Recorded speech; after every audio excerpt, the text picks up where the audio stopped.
Padre Celestial, gracias te damos por el privilegio de encontrarnos en este lugar.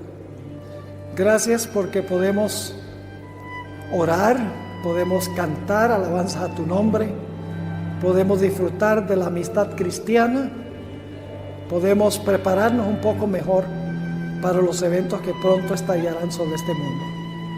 Te pido, Señor, que bendigas nuestro estudio en estos momentos, que pueda cada persona entender la importancia de lo que vamos a estudiar. Te pido que bendigas todos los demás seminarios también. Bendice las sesiones plenarias. Te ruego que a través de tus ángeles tú escudes este lugar, que pongas una carpa aquí protectora. Gracias, Padre, por la promesa de tu compañía, por escuchar nuestra oración, pues te lo imploramos en el precioso nombre de Jesús. Amén. Quiero comenzar haciendo un contraste entre el modo de pensar del mundo evangélico y el mundo adventista en cuanto a los eventos que van a culminar el gran conflicto entre el bien y el mal. Primero voy a mencionar lo que creen la mayoría de las iglesias, si no todas las iglesias protestantes y también la iglesia católica hoy en día.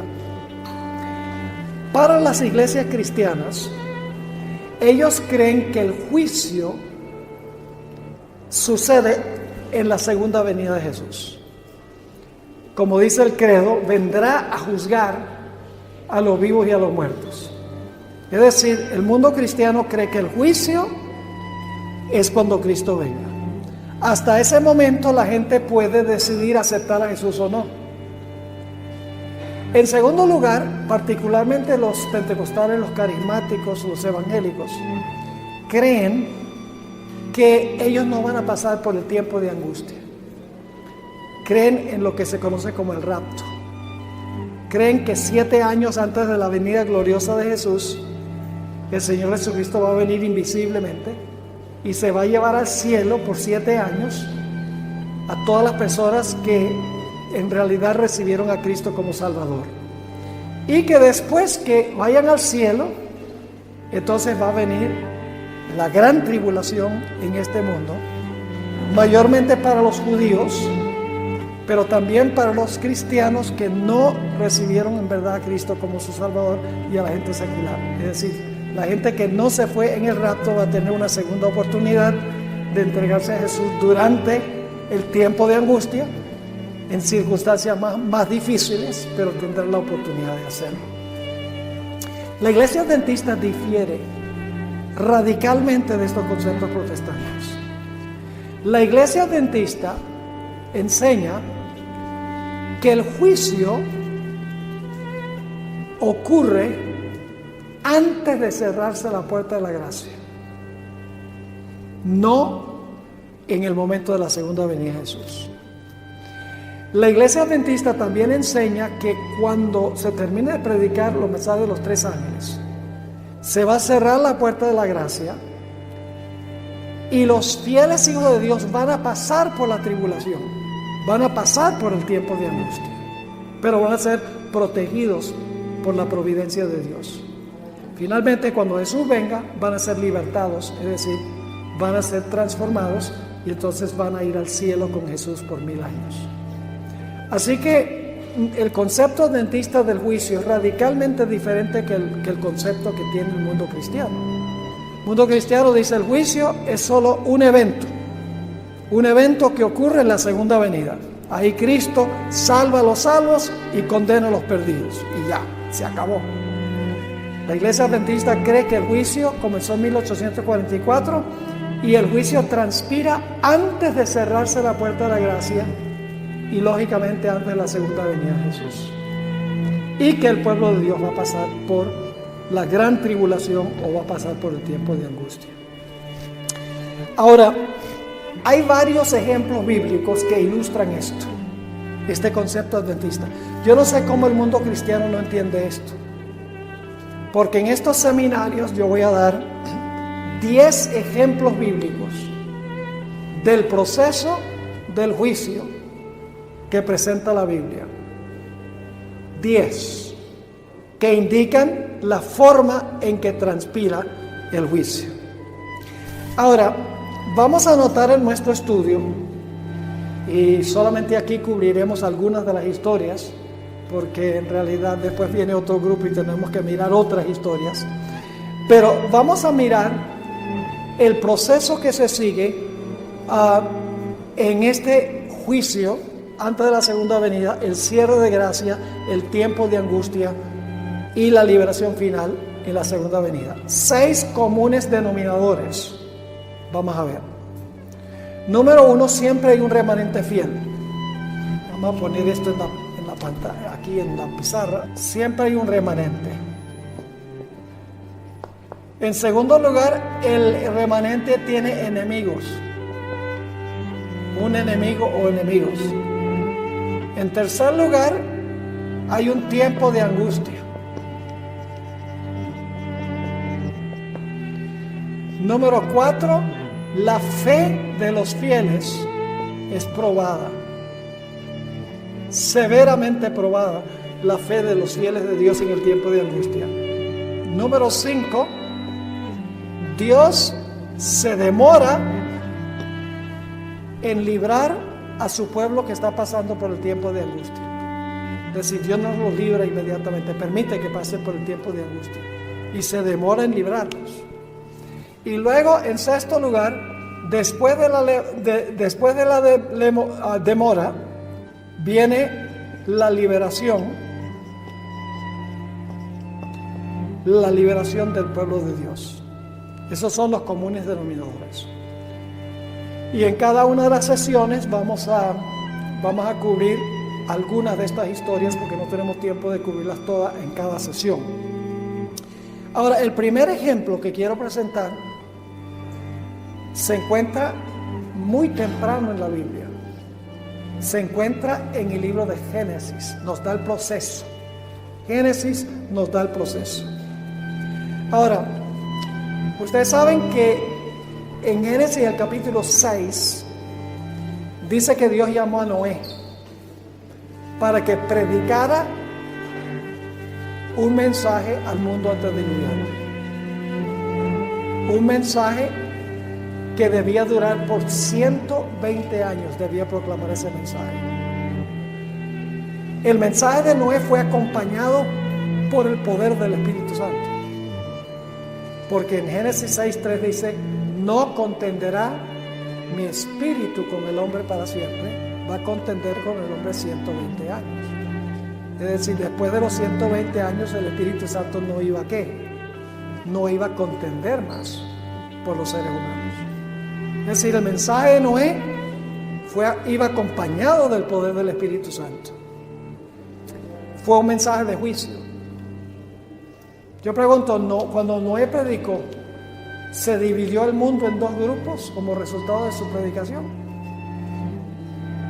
¿Sí? Los que estaban fuera del arca y los que estaban ¿qué? Adentro. Claro, todos los miembros que estaban adentro eran miembros de su familia. Pero aceptaron el mensaje. ¿Saben que Noé hubiera sido considerado el evangelista más fracasado en la historia? Porque de las millones de personas que indudablemente había en el mundo, su campaña evangelística de 120 años solamente logró ganar 7 almas. Y todos eran miembros de su propia familia. No sé si se han parado a pensar eso. Pero Noé no se preocupó por los números. Noé dijo: yo lo que tengo que hacer es predicar. Y las consecuencias yo las dejo con Dios. Pero cuando él terminó su predicación, al terminar los 120 años, cuando el Espíritu ya no contendió con los seres humanos, la raza humana se había dividido en 2 grupos: los salvos y los perdidos. Es decir, su mensaje fue un mensaje de juicio. Porque un mensaje de juicio lo que hace es separar a los justos de los injustos. Ahora, Noé predicó 120 años. Cuando terminaron los 120 años, el Espíritu Santo fue retirado y se realizó un evento que aparece en Génesis 7:16. Vayan conmigo allí. Génesis 7 y el versículo 16. Recuerden que esta historia es el modelo para nosotros entender lo que va a pasar al final de la historia. Dice allí, yo me imagino a Noé parado en la puerta del arca, haciendo su último llamado, diciendo: este es el último llamado. Si no entran al arca se van a ahogar, van a ser destruidos. Y su mensaje cayó en oídos sordos. Y noten cuál fue el siguiente evento. El Espíritu Santo deja de contender porque Noé deja de predicar el mensaje de juicio. Dice allí, hablando de los animales: y los que vinieron, macho y hembra, de toda carne vinieron como le había mandado Dios, y Jehová le cerró la puerta. Primer punto clave: la puerta se cierra. Yo pregunto, cuando la puerta se cierra, ¿se cerró la puerta de la gracia? ¿Hay más oportunidad de salvación después que se cierra la puerta? No. Todos los casos están decididos. Y apenas se cerró la puerta, comenzó a llover. No. ¿Cuánto tiempo pasó? 7 días completos. Comenzó a llover el octavo. Según el Espíritu decía, 7 días pasarán. 7 días completos. ¿Cómo creen ustedes que se sintieron Noé y su familia durante esos 7 días? ¿Creen que la fe de ellos fue probada? Imagínense, en ese barco con todos esos animales.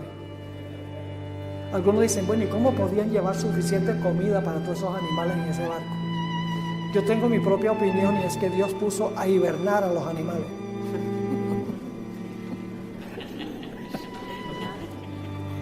Esa es mi propia especulación. Cuando yo especulo, yo les digo que es mi especulación. Como los osos, que hibernan, no tienen que comer. Sí, y cuando viene ya el invierno, hibernan, y entonces luego en la primavera se despiertan y están flacos, sí, pero salen y comen y se engordan otra vez. Así que 7 días la fe de Noé y su familia, dice la hermana White, y Patriarca y Profetas, fue severamente probada. 1 día, nada de lluvia. 2 días, 3 días, 4 días, 5, 6 días, 7 días, nada de lluvia.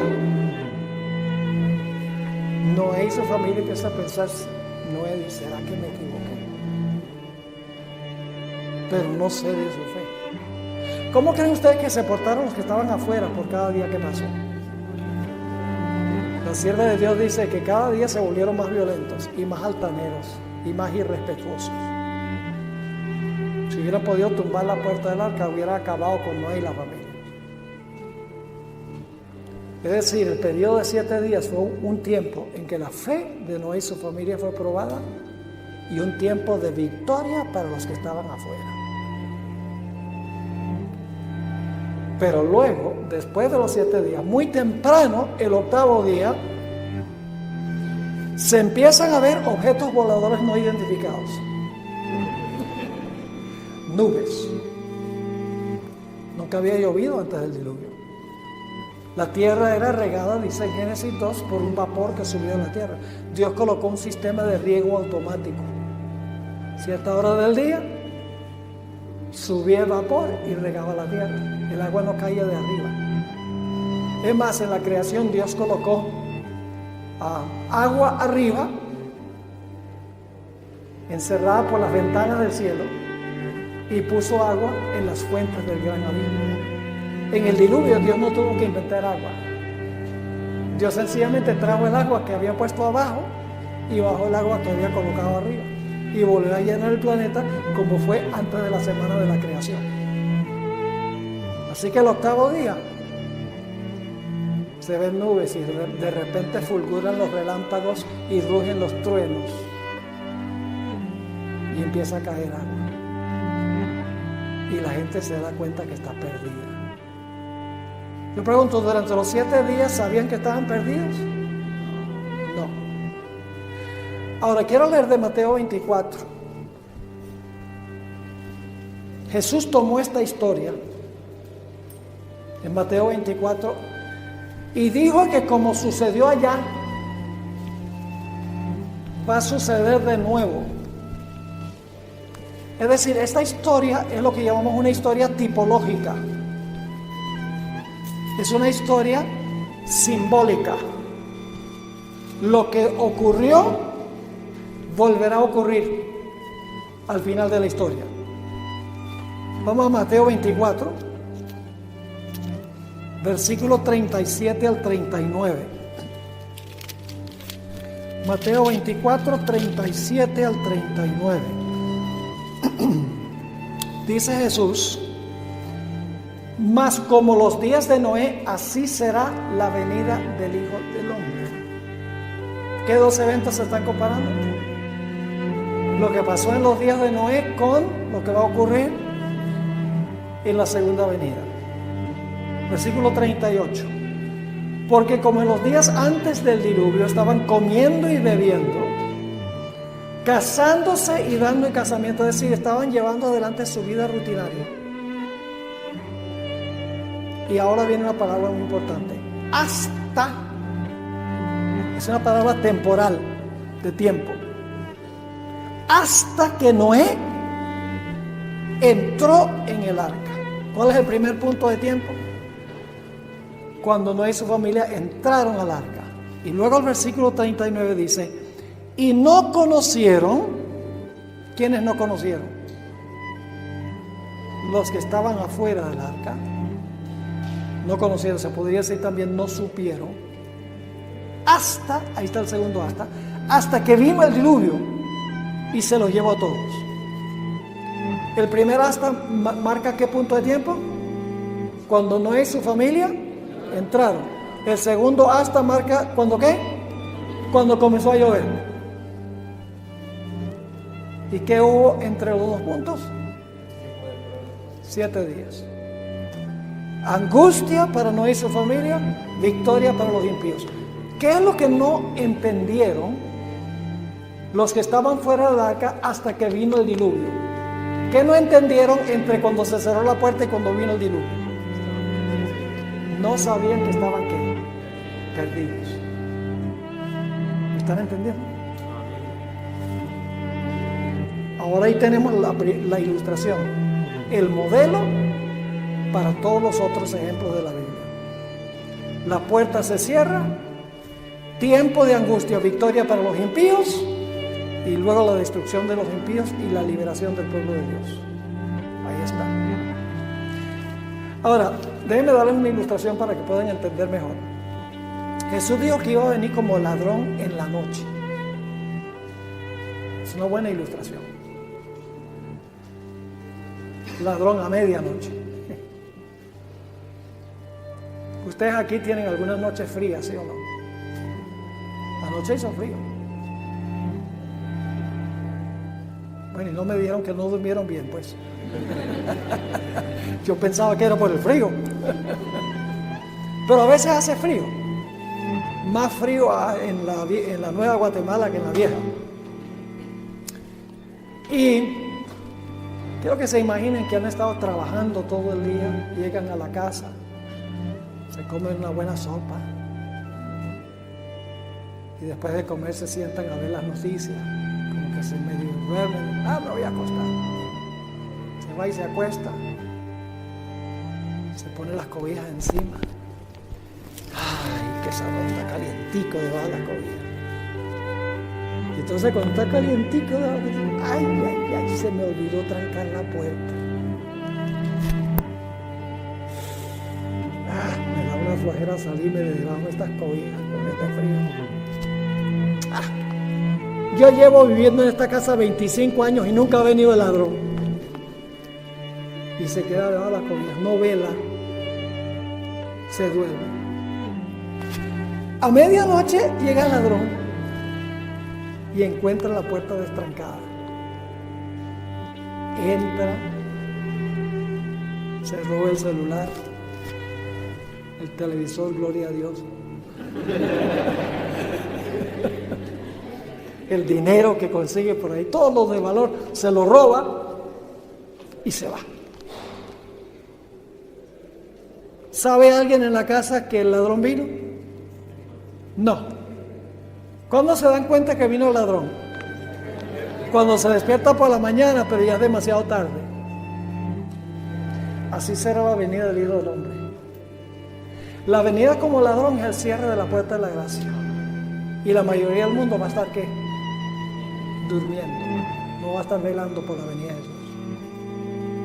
Y por un tiempo no van a saber que la puerta se cerró, que vino el ladrón, por así decirlo. ¿Cuándo se van a dar cuenta? Cuando Cristo venga a las nubes del cielo, pero ya será demasiado tarde. ¿Están entendiendo el proceso? Predicación del mensaje del juicio, acompañado del poder del Espíritu Santo. Yo pregunto, ¿el mensaje de los 3 ángeles es un mensaje de juicio? De adorar al Creador, de temer a Dios y darle gloria. Ese es el mensaje de Noé. Dividió el mensaje de Noé, acompañado del Espíritu Santo, al mundo en 2 grupos.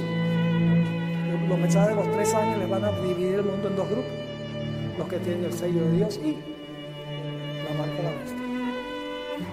Va a ir acompañado del poder del Espíritu Santo, el mensaje final de Dios, de los 3 ángeles. Sí, porque apenas se proclama el tercer mensaje, dice que la mies está madura y las uvas están maduras. Es decir, el mensaje madura al mundo para salvación o para perdición. Es un mensaje de juicio.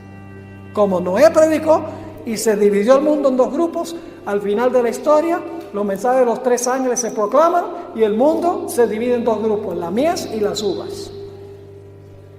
Y la puerta de la gracia se va a cerrar antes de la segunda venida de Jesús. Yo pregunto, ¿el pueblo de Dios va a pasar por un tiempo de angustia entre cuando se cierre la puerta y cuando Cristo venga? ¿Los impíos van a saber que están perdidos? No. ¿Cómo se van a portar los impíos por cada día que pasa?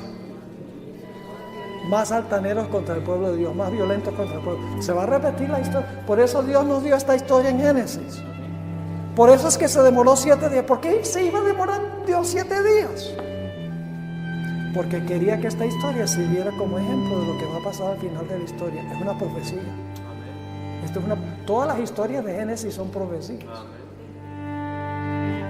Es un libro que no es solamente historia, es un libro profético que ilustra todo lo que va a pasar al final de la historia. Ok, ¿les quedó claro este ejemplo? Bueno, ahora vamos a nuestro siguiente ejemplo. Y este grupo que está aquí va a escuchar ahora una porción de mi presentación en la sesión plenaria. Daniel 12:1. Daniel 12:1. Pregunto, ¿están todos estos elementos ahí en Génesis, la historia del diluvio? ¿Hay un remanente fiel? ¿Tienen enemigos? ¿Pasaron por un tiempo de angustia? ¿La fe fue probada? ¿Hubo una demora? ¿Pero finalmente fueron librados? Todos los elementos están ahí. Ahora, Daniel 12:1. Es un versículo tremendo. Hay más ahí de lo que hemos visto. Tengo que darle un poquito de contexto de lo que pasa antes de este versículo. En la Biblia se usan diferentes nombres para hablar del sistema final apóstata. Por ejemplo, en Daniel 7 y 8, el último poder se le llama el cuerno pequeño. En Apocalipsis 13 se llama la bestia. En 2 de Tesalonicenses 2 se le llama el hombre de pecado. En Mateo 24 ese poder se conoce como la abominación asoladora. En Apocalipsis 17 el sistema se conoce como la ramera. Y en 1 Juan 2 se conoce como el anticristo. En Daniel 11, la última parte del capítulo, se conoce este sistema como el rey del norte. Si todos estos nombres representan el mismo sistema, el sistema papal. En Daniel 11 se le llama a este sistema el rey del norte. Y ustedes van a encontrar en Daniel 11:44 que dice que el rey del norte va a salir con la intención de aniquilar y destruir a muchos. Yo pregunto, ¿el cuerno pequeño destruyó al pueblo de Dios? ¿La bestia destruyó al pueblo de Dios? El rey del norte va a salir para tratar de destruir el pueblo de Dios. Dice que en el versículo 44, antes del 12:1, dice, saldrá con gran ira para destruir y exterminar a muchos. Ahora, cuando el rey del norte sale a eso, a tratar de destruir al pueblo remanente de Dios, el pueblo de Dios va a tener enemigos, ¿sí o no? El enemigo es el rey del norte. La ramera, el hombre de pecado, el cuerno pequeño, la bestia, no importa qué nombre le dé, el mismo sistema, el sistema final. En el momento cuando suceda esto, donde el rey del norte sale a destruir al pueblo de Dios con la intención, se realiza lo que dice Daniel 12:1. Y voy a enfatizar 4 elementos en Daniel 12:1 relacionados con lo que estamos estudiando, con estos 6 puntos que tenemos aquí. En aquel tiempo, cuando el rey del norte sale a tratar de destruir al pueblo de Dios, Apocalipsis 13 dice que cualquiera que no adora la imagen de la bestia va a ser ¿qué? Muerto. Se levantará Miguel. ¿Quién es Miguel? Cristo. Es decir, cuando el rey del norte sale para destruir al pueblo de Dios en el tiempo del fin, dice se va a levantar Miguel. Ahora, ¿qué significa eso? Se levantará Miguel. Tenemos que regresar a los primeros 2 versículos de Daniel 11 para entender qué significa que se levanta Miguel. Dice allí en Daniel 11, 2 y 3 lo siguiente. Daniel 11, 2 y 3. Y ahora yo te mostraré la verdad. He aquí que aún habrá, en realidad en el hebreo dice, se levantarán. He aquí que aún se levantarán 3 reyes en Persia. ¿Qué significa eso? Se levantarán 3 reyes en Persia. Gobernarán 3 reyes en Persia. Reinarán 3 reyes. Es decir, lo que está diciendo Daniel es que de aquí en adelante van a reinar 3 reyes en Persia. Eso es lo que significa se levantarán. Luego sigue diciendo, y el cuarto se hará grandes riquezas más que todos ellos, y al hacerse fuertes con sus riquezas levantará a todos contra el reino de Grecia. Y luego el versículo 3 repite la misma palabra. Se levantará luego un rey valiente, el cual dominará con gran poder y hará su voluntad. ¿Qué significa eso? Se levantará un rey. Sí, significa que va a comenzar ¿a qué? A reinar o a gobernar. Entonces, ¿qué significa se levantará Miguel? Significa que Miguel va ¿a qué? A comenzar a reinar. Ahora escuchen bien. Para que Miguel comience a reinar, antes de eso tiene que haberse demostrado quién pertenece a su reino. Porque el reino en la Biblia no es una esfera geográfica. El reino son la gente que compone el reino. Ahora, ¿qué tiene que suceder para mostrar quiénes son súbditos del reino de Cristo? Tiene que realizarse antes de eso un juicio. Examinar todos los casos para ver quién en verdad es un seguidor de Cristo. Y cuando termina el juicio investigador, como se conoce, se habrá demostrado ante el universo quiénes exactamente son súbditos del reino de Jesús. Entonces, si Jesús se va a levantar a reinar, es porque su reino está ¿qué? Completo. ¿Y qué tuvo que pasar para mostrar quién era súbdito del reino? Un juicio anterior. Es decir, el juicio investigador revela quiénes pertenecen al reino, y cuando se haya revelado todos los que pertenecen al reino, se levanta Miguel a reinar sobre su reino. ¿Me estoy explicando?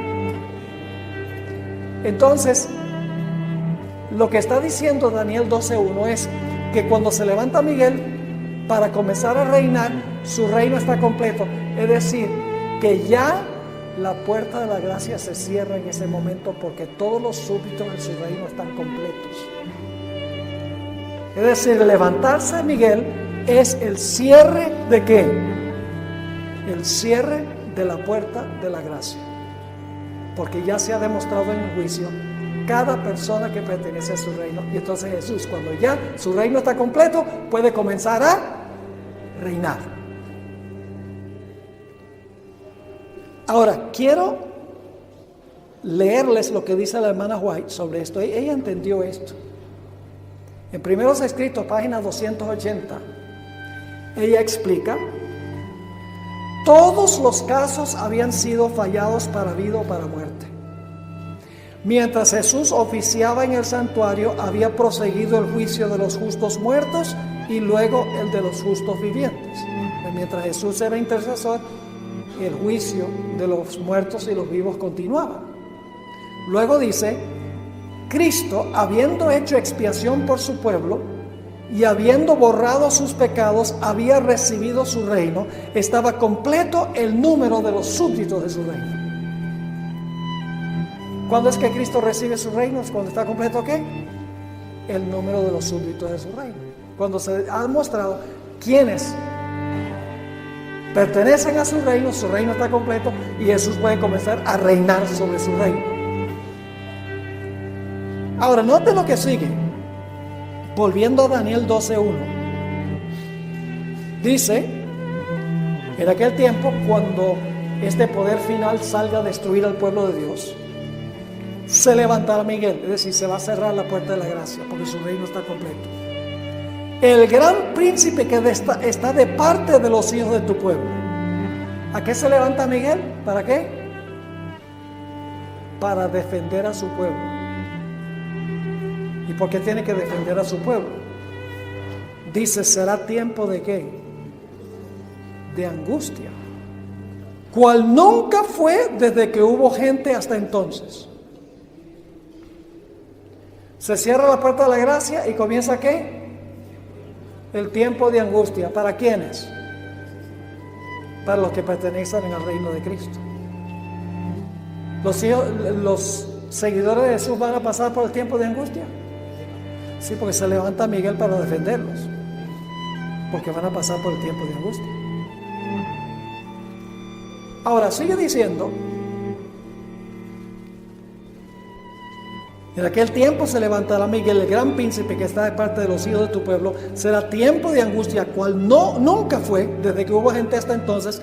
Pero en aquel tiempo, es decir, al final del tiempo de angustia, será ¿qué? Libertado tu pueblo. Y ahora viene un detalle muy interesante: todos los que todos los que se hayan escritos en el libro. ¿Cuál libro? El libro de la vida. ¿Cuándo fueron escritos ahí? Cuando se entregaron a Cristo fueron escritos. Pero ¿qué sucedió cuando pasó su nombre en el juicio? Porque tiene que examinarse el caso de cada uno. Se mostró que merecían estar en el libro de la vida. Yo pregunto: ¿hay algunos que tienen el nombre en el libro de la vida que su nombre va a ser borrado? En Apocalipsis 3:5 dice: no borraré su nombre del libro de la vida. Es decir, el nombre de una persona que profesó aceptar a Jesús puede ser borrado si su profesión fue falsa, si su arrepentimiento no fue genuino, será borrado. Pero cuando dice aquí que los que van a ser librados son todos los que están escritos en el libro, significa que en el juicio sus nombres fueron confirmados en el libro de la vida. Es una indicación de que hubo un juicio. ¿Está claro? Ahora vamos a preguntar: ¿hay un remanente fiel en Daniel 11:12? Los hijos de tu pueblo se llaman. ¿Tienen un enemigo que quiere destruirlos? ¿Cómo se llama? El rey del norte. ¿Va a pasar el pueblo de Dios por un terrible tiempo de angustia? ¿Cuál nunca fue? ¿Ustedes creen que la fe del pueblo de Dios será severamente probada?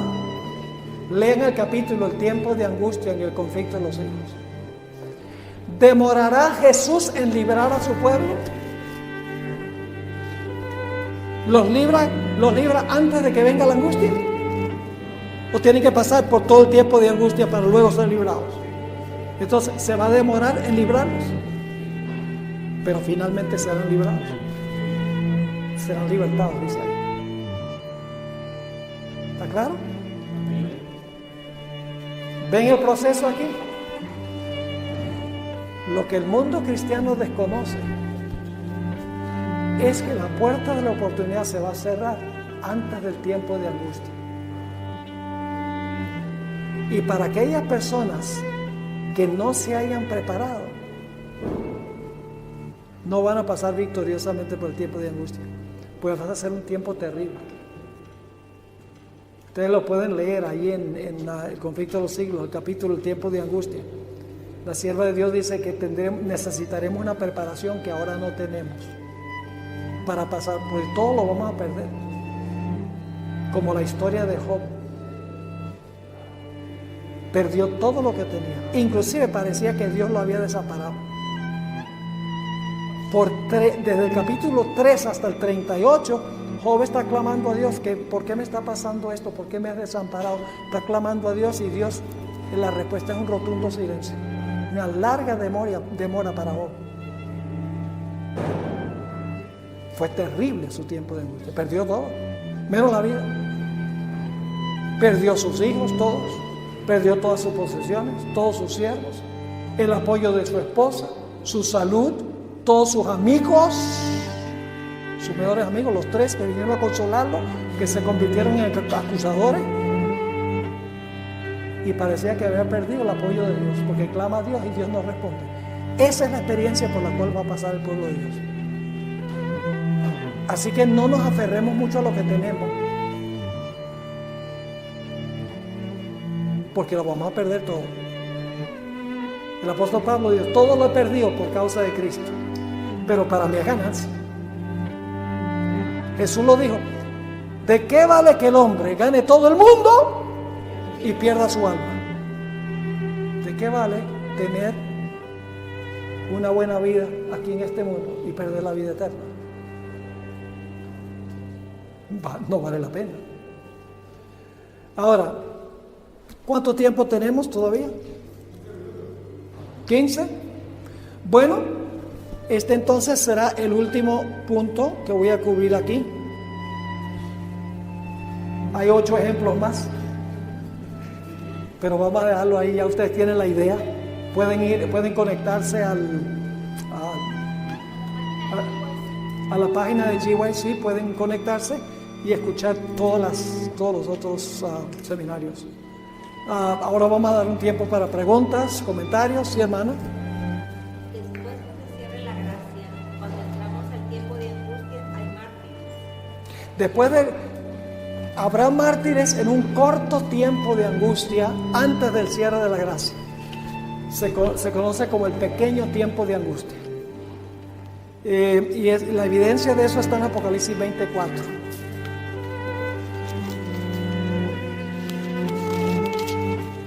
Pero después que se cierra la puerta de gracia, no habrá mártires.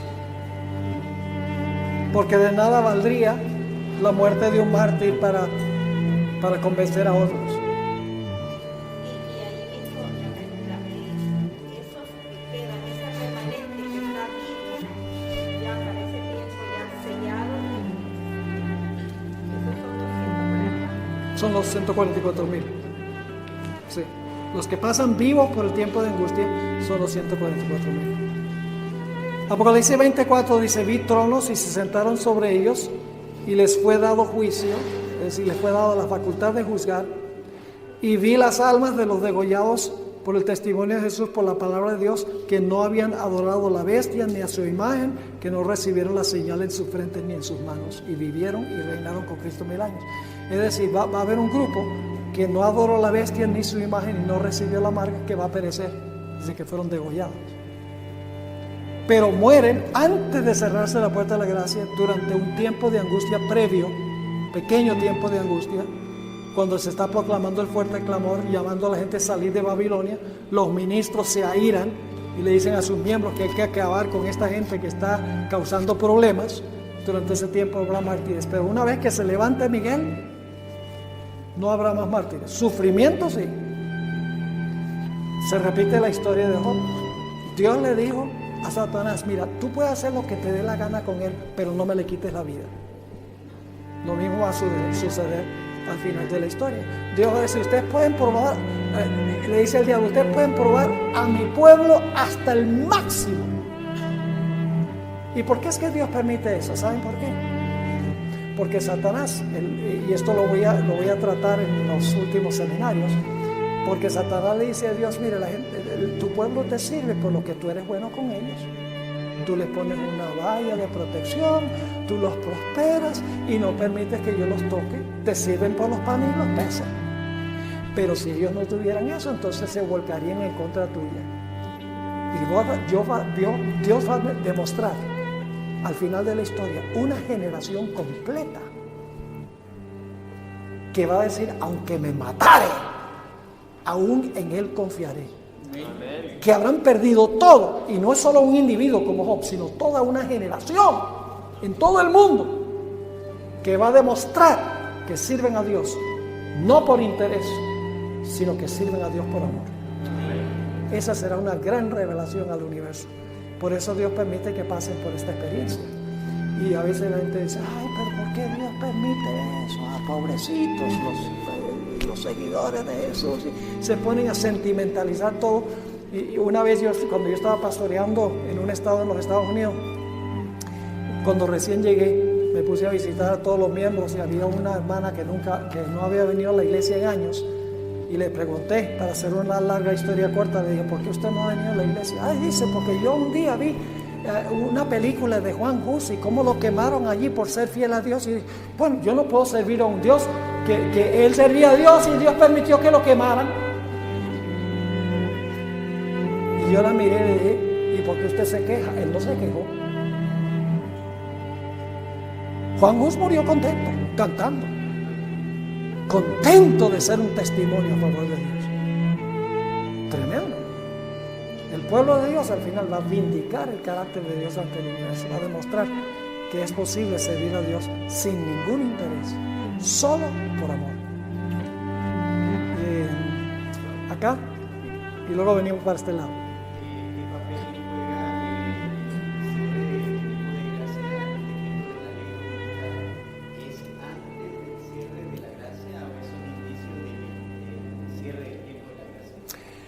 La ley dominical es antes de cerrarse la puerta de la gracia, porque eso es lo que va a dividir el mundo en dos grupos. Cuando se proclame el sábado, ahí todos van a conocer que el sábado es el día de reposo, que Dios espera que se guarde. Los que escojan ir en contra del mensaje recibirán la marca de la bestia. Los que reciben el mensaje reciben el sello de Dios. Cuando todos hayan decidido, ya la puerta se cierra. No se va a cerrar antes, porque esa es la gran prueba que va a dividir a la raza humana en dos grupos. No, el zarandeo es antes de eso. El zarandeo, mire, hay varios motivos del zarandeo. La hermana White dice: el primer motivo del zarandeo son herejías, falsas doctrinas. Van a sacar algunos. En segundo lugar, la mundanalidad. Esa es otra cosa que va a zarandear y sacar gente de la iglesia. Pero todavía va a haber gente que permanece fiel en la iglesia. Así que Satanás dice: bueno, para lograr vencer a los demás hay que perseguirlos. Y entonces viene la persecución. Y cuando viene la persecución, la mayoría va a abandonar la iglesia. Y ahí está el zarandeo final.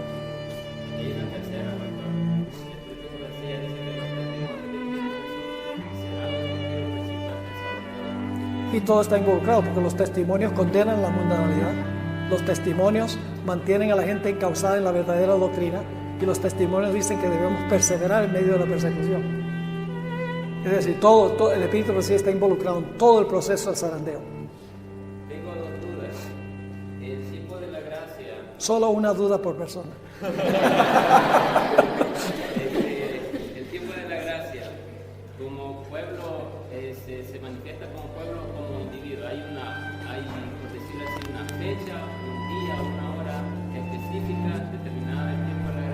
No se ha revelado cuándo se cierra la puerta de la gracia. Estamos en el tiempo de espera. La última fecha, 1844, 22 de octubre, en los 2300 días. Si alguien anda ahí por ahí colocando fechas, húyanle como a la lepra, porque es falso profeta. Ahora, la segunda es, nosotros sabemos que cuando tomamos la decisión de hacer pacto con Cristo a través del bautismo, nuestros nombres son escritos en el libro de la vida. ¿Cuándo son borrados? ¿Cuando nos hacemos para atrás o cuando morimos, por decirlo así? En ninguno de los dos momentos. Son borrados cuando tu nombre surge en el juicio. Ahí se decide si se retiene o si se borra. Y cuando surge tu nombre en el juicio. Y fíjense, Cristo no toma en cuenta si nuestra confesión es sincera o no. Nos toma nuestra palabra y nos perdona aun cuando nuestro arrepentimiento no sea genuino. ¿Y usted cómo es eso? ¿Sí? Porque en el juicio se va a determinar si el arrepentimiento fue genuino o no, y eso se manifiesta en las obras de la persona. La Biblia enseña que se puede revocar el perdón. ¿Recuerdan la parábola de los dos deudores? El que debía una suma que nunca podía pagar y clama, para hacer una larga historia corta, clama a su amo. Le había desfalcado todo ese dinero de 10,000 talentos. No podía pagarlo ni en 1000 años. Y clamó, y el amo le dice, el Señor le dice, bueno, porque clamaste a mí te perdono. Ay, que me está contentísimo, saltando en una pata. Dice que fue perdonado.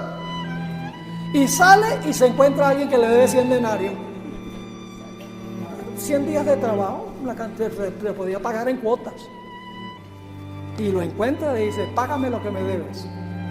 Y este también hace lo mismo. Claro, dice, ay, por favor, dame tiempo. Que yo te digo, ¿qué tiempo ni qué pan caliente? Y lo agarra por el cuello y lo está ahorcando.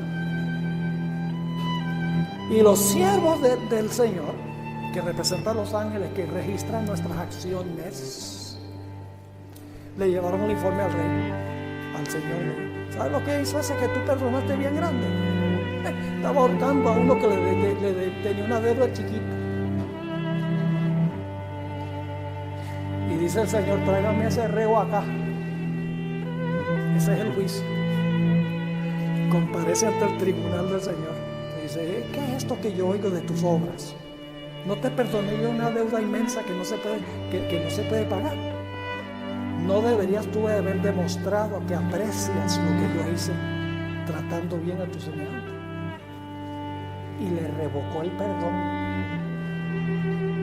¿Sí o no? Le revocó el perdón porque sus obras contradecían su profesión. Sus lágrimas eran de cocodrilo. No estaba en verdad arrepentido. Y así va a pasar. Yo pregunto, ¿el amo aceptó por lo menos al comienzo la sinceridad de su confesión? ¿Y lo perdonó? Claro que sí. Ahora, el tiempo cuando se examina si fue genuino el arrepentimiento es cuando aparece tu nombre en el juicio. Ahí es que se va a determinar. Y aunque somos salvos por gracia a través de la fe, seremos juzgados por obras, porque las obras demuestran si la fe es genuina o no. Un esposo que dice, yo amo a mi esposa y vive pegándole. La esposa tiene razón para preguntarse si es genuino ese amor. Porque las obras demuestran si amamos y si tenemos fe. Bueno,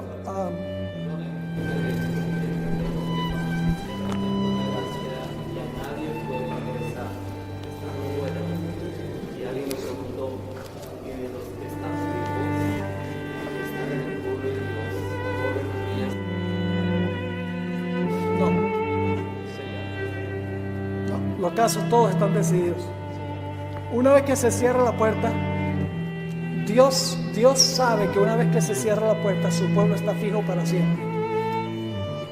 Y Satanás, y fíjese, Satanás, por eso dice Mateo 24, el último intento que hace Satanás para ganar a los escogidos es falsificar la segunda venida de Cristo, pues todo lo demás le ha fallado. Dice que se va a aparecer como si fuera Cristo, le va a brillar el rostro como el sol, los mantos van a ser brillantes, va a hablar palabras bonitas como Jesús, y dice que va a sanar las enfermedades de la gente. Y entonces el pueblo de Dios que ha estado agonizando y dice, Señor Jesús, líbranos, líbranos, Él va a decir, yo soy el que vine a librarlos. La hermana White dice que ese será el engaño abrumador. Pero, dice, engañará si fuere posible a los escogidos. Pero ahí el griego indica de que si fuere posible significa que no es posible.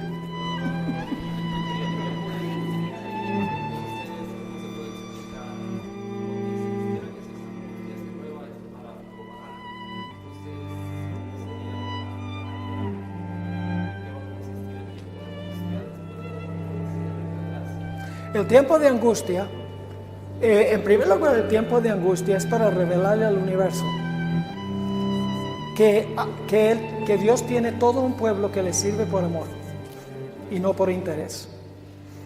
Ese en primer lugar. En segundo lugar,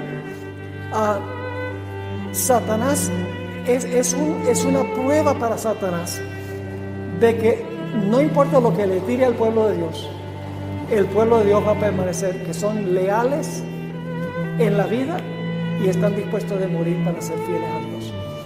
Y debe decirles algo: si usted no está dispuesto de vivir por Dios, no va a estar dispuesto a morir por Él tampoco. Así que nuestra vida de ahora determina lo que va a pasar cuando tengamos que enfrentarnos a la muerte. Bien, sí. Con respecto a la pregunta sobre la ley dominical, sabemos de que eso va a pasar antes del cierre de la puerta de gracia. Hay eventos que han pasado en años atrás y ahora mismo que están dando indicios de que ya se está preparando eso. La ley dominical, que el día de la familia, el año pasado que estuvo el Papa en Estados Unidos, que nunca se había dado, y ahí empezamos a ver que el énfasis de él es el domingo. ¿Qué nos puede decir al respecto? Sí, bueno, ese era un tema que hubiera sido bueno presentar acá, pero me asignaron Pero la pregunta es si se están viendo eventos en el mundo hoy que indican que estamos viviendo los últimos momentos antes del cierre de la gracia. La respuesta es sí. Este Papa es un zorro.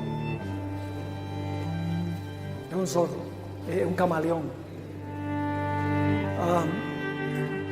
Antes de este Papa, los tópicos de conversación de los papas anteriores, de Juan Pablo II y Benedicto XVI, era el aborto, era la eutanasia, es decir, si se debe terminar la vida de una persona que está sufriendo o no, el matrimonio de homosexuales,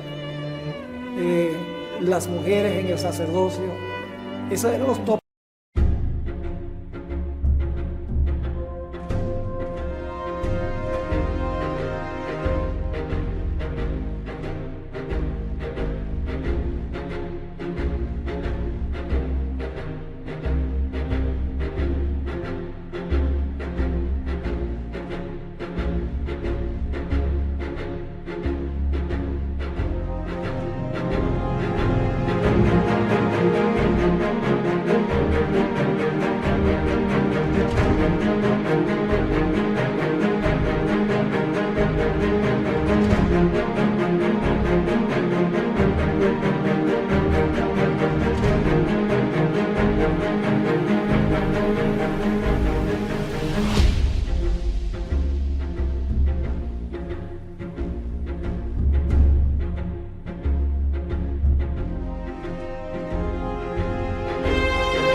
In the garden of forgotten flowers, I count the years.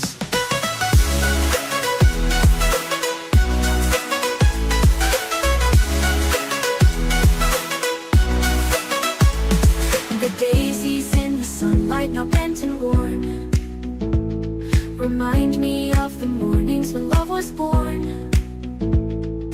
Lavender and lilac once filled the air. Now in the garden of forgotten flowers, you whisper of despair. Walking through the pathways where our footsteps lay, I see the faded beauty of a brighter day.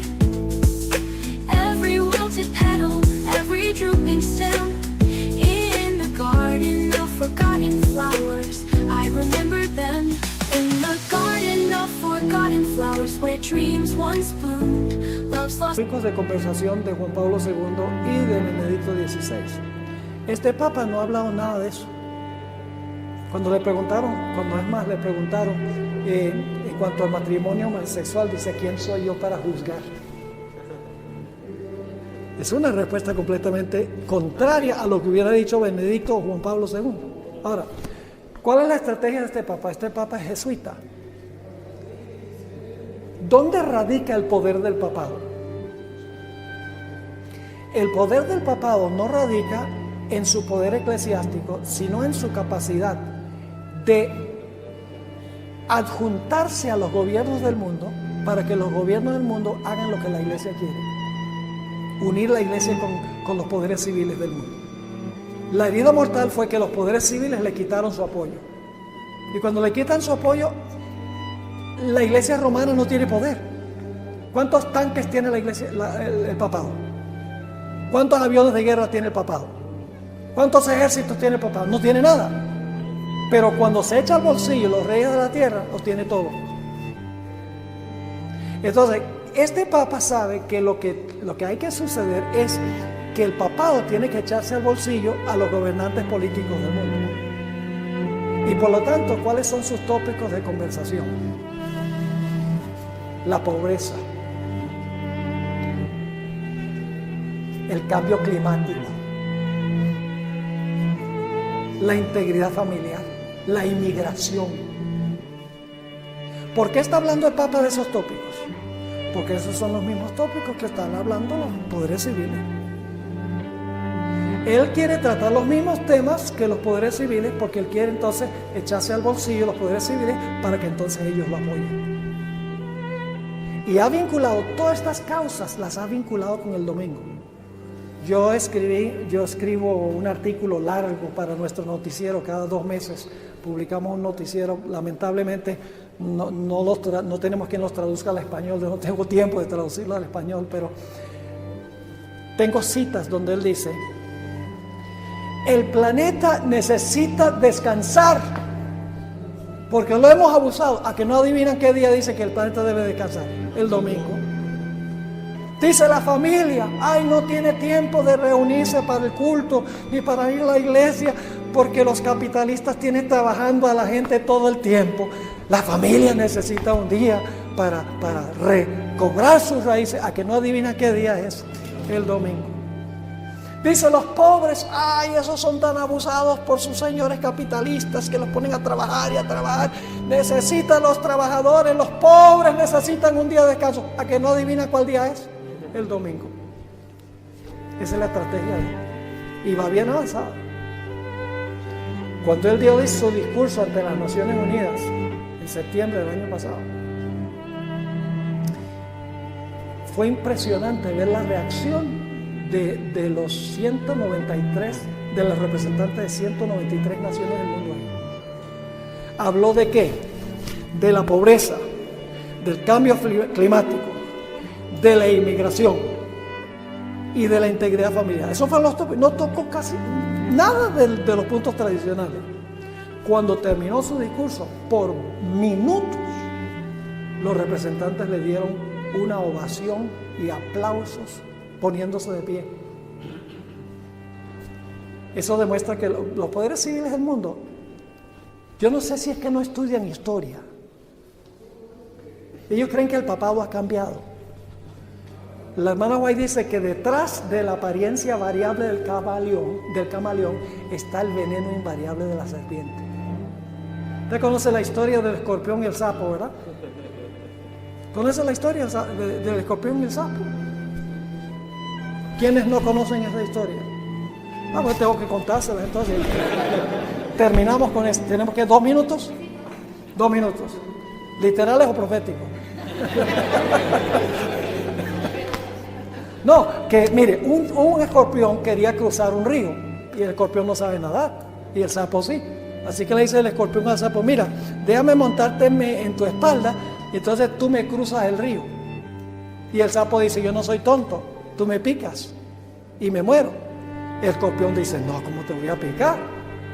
Si te pico, nos ahogamos los dos. Y el sapo dice: no, yo no voy a dejar que tú te montes en mi espalda. Y el escorpión le dice, pero sé razonable, yo necesito cruzar. Yo no te voy a picar porque nos vamos a morir los dos. Y finalmente el sapo dice, bueno, está bien, móntate. Y el escorpión se monta y cruza, y cuando llega a la mitad del río, ¡psh!, le mete el pinchazo. Y el sapo, todo moribundo, mira al escorpión. Claro, esto es una fábula, ¿no? Mira al escorpión y le dice, pero tú me prometiste que no me ibas a picar, ¿por qué me picaste? Y el escorpión dijo, porque es mi naturaleza. El papado no cambia su ADN, cambia su fachada, se hace cirugía plástica para hacerse parecer bonita, pero detrás de eso es la misma bruja de siempre. Bueno, el tiempo se acabó. Gracias por venir.